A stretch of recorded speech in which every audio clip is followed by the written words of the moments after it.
नमस्कार मंडळी. आपण सागर भाऊ शेजाळ मंद्रुपकर यांचा जीवन प्रवास त्यांच्या शब्दातून ऐकूया. नमस्कार. सागर शेजाळ, मी मंद्रुपचा प्रॉपर. मला लहानपणापासून कुस्तीची आवड होती. माझे वडील 2007 ला वारले. मग त्याच्यानंतर कुस्तीची आवड होती. मग बापू मदनेने कुस्ती खेळण्यासाठी आपल्या म्हणजे मशिदप्पा आखाडामध्ये तिथं आलते कुस्ती खेळायला. हा, मग त्या आखाड्यामध्ये त्यांनी शेवट कुस्ती केले. मल्लाप्पा लोणी यांच्यासोबत होती कुस्ती त्यांची.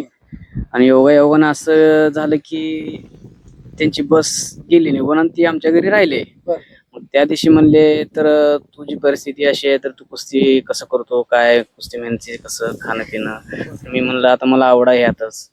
मग 2007 ला वडील वारले, त्या कारणाने मी कुस्ती म्हणजे असं खेळत होता पण थांबली ती. तर 10 रुपये 20 रुपये खेळायचो. मग ती माझी आवड बघून त्यांनी म्हणले चल माझ्यासोबत. त्यांच्यासोबत मी पुण्याला गेलो 2010 ला. कुठल्या तालमीत गेला तुम्ही? फर्स्ट काका पवारला.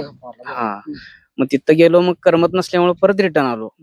मग 1-2 वर्ष थांबलं. परत मला ते लिंक घेऊन गेले तिकडं. घेऊन गेले 2013 ला काहीतरी रेल्वे जॉईन झाले त्यांनी. जॉईन झाल्यावर मला त्यांनी सांभाळले तिथं. एक 7-8-10 वर्ष त्यांनी सांभाळले मला. आणि मी तिथंच होतो, म्हणजे काका पवारला 10 वर्ष काढले मी. त्याच्यानंतर इंजुरीच भरपूर मला समोर जायला, म्हणजे 4 ऑपरेशन झाले. नंबर कुठं बसला तुमचा त्यावेळेस? माझं मी 2012 ला तिथे गेलो. परत फर्स्ट स्कूलला माझं 4 वेळा मेडल आहे. काय म्हणजे मी शाळेला इथं म्हणजे मंद्रुपलाच होतो. स्कूल नॅशनलला आहे, स्कूल स्टेटला आहे, परत युवा खाशाबाला आहे, कुमारला आहे, परत लोकलचे तर भरपूर स्पर्धा आहेत. मग त्यांच्यासोबत मी जायचो. ती म्हणजे सगळ्यात म्हणजे टॉपचे पैलवान. बापू मदने म्हणलं तर त्यांना फिरताना कोण आडवं येत नसायची, कारण मी त्यांच्यासोबत होतो. मला माहिती आहे की ते पैलवान कसं होते, काय होते. आपल्या भागातले समाधान पाटील असतील, माऊली जमदाडे असतील, उदाहरणार्थ किरण भगत, संजय सूळ, ह्यांच्यासोबत अनेक पैलवानांसोबत त्यांच्या कुस्त्या झाल्या. आणि त्यांची एक खासियत होती, आता जसं रवी चव्हाण फॉर्मला आहेत का, तसं आबासाहेब उर्फ बापू मदने म्हणले की फॉर्म होता. त्यांच्यासोबत राहायचो. मग त्यांच्या पावलावर पाऊल ठेवत मला त्यांनी घडवलं, इथपर्यंत आणलं. मग 2022-23 ला परत मला हाताला लागलं, 18 ला लागलं. मग त्याच्या इंजुरीतनं कव्हर करत करत करत त्यांचं मार्गदर्शन भरपूर लागलं. मग कुस्ती तुमची दुखापत झाल्यामुळे थांबली होती. हा, दुखापतामुळे आता ही NIS ची तुम्हाला संकल्पना कोणी सुचवली म्हणजे आता मी एवढ्या मोठ्या पैलवानसोबत, म्हणजे आता आपल्या ग्रामीण भागामध्ये पैलवान चाललेत. आता NIS चे कोच वगैरे तिकडे हरियाणा पंजाब मधून आणतो आपण.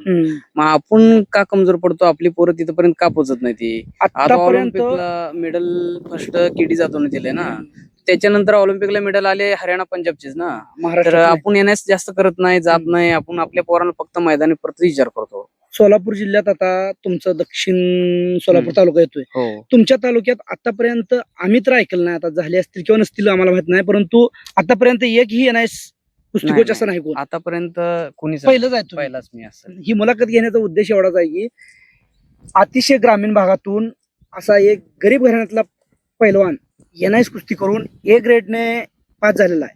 त्याबद्दल आम्ही तुमची मुलाखत घेण्यासाठी आलोय. तुमचा जीवन प्रवास तुम्ही थोडक्या शब्दात आम्हाला सांगितलं.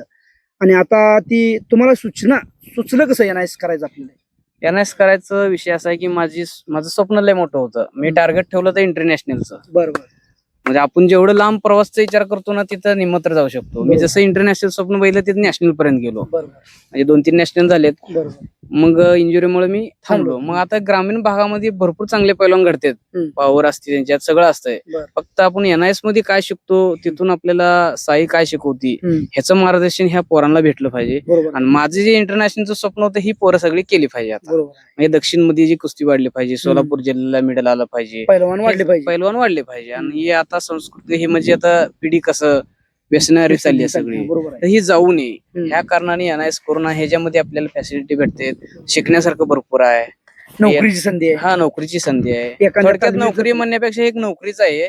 कसं आहे, NIS म्हणजे लाल माती कुणाला आपण म्हणजे सोडत नाही, म्हणजे सगळ्यांचं कल्याण करते. ज्याला त्याला आपण जे मान देतो, ज्या लाल मातीला आपण पुसतो, ती लाल माती आयुष्याच आपल्याला काय तर भाकर देतीच. तसंच ह्या माझ्या ह्याच्यामध्ये NIS केल्याबद्दल मी म्हणजे भेटणार मला ह्याच्यातनं भरपूर म्हणजे पर्याय आहेत ह्याच्यातनं. असं आहे, नोकरी मिळू शकते. नोकरी मिळू शकते. कुठल्या तालमीत कोच म्हणून तुम्हाला हो घेऊ म्हणजे शकता. कुठल्याही तालमीत कोच म्हणून आपण काम करू शकतो, स्वतःच स्पर्धेला कुठेही. स्पर्धेला तर कंपल्सरी फेडरेशन म्हणा आपल्या कुस्तीगीर परिषद, महाराष्ट्र कुस्ती राज्य संघामध्ये ह्याच्यात काम करायला भेटते आपल्याला. बर तुमचा तिथला प्रवास कसा झाला NIS तुम्ही गेलता पंजाबमध्ये. पंजाबमध्ये तिथं पंजाबमध्ये आता सध्याला तर गरमी होती. त्रास काय तुम्हाला झाला तिथं जास्त त्रास सगळीकडे असणारच. बरं. त्रास नाही अशी कुठली गोष्ट आपल्याला भेटतच नाही, बरोबर त्रास आहे. तो असणारच. सगळ्या प्रत्येक गोष्टी त्रास आहे. प्रत्येक गोष्टी त्रास ते सहन करावं लागते. ते गरमी असल्यामुळे थोडं आम्हाला त्रास झाला. इकडचा वातावरण तिकडचा फरक आहे. खाणं पिणं आहे, दूध वगैरे तिथं दूध लय भारी भेटायचं. गेले तिथं चांगले दिवस गेले.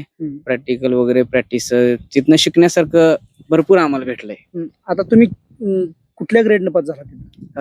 आम्ही A ग्रेडनं. A ग्रेड म्हणजे फर्स्ट म्हणजे टोटल पेपर असते 100 मार्काचं आणि फिजिकल 200 मार्काचं असते. आपण फिजिकल मध्ये कसं करतो काय म्हणजे तिथं आपल्या टेक्निकल काय आहे आणि त्यांनी सगळे शिकवतात. क्वेश्चन वगैरे असते ते दिले की टोटल 300 पैकी मला 230 पडले आणि A ग्रेड प्लस आहे. तुम्ही आणि श्रीकांत भाऊ श्रीकांत भाऊ पण दोघेही A ग्रेडनं A ग्रेडनं पास झाले. तुम्हाला आमच्या या सोन्या बापू युट्यूब चॅनलच्या माध्यमातून तुम्हाला आम्ही असंच तुमचं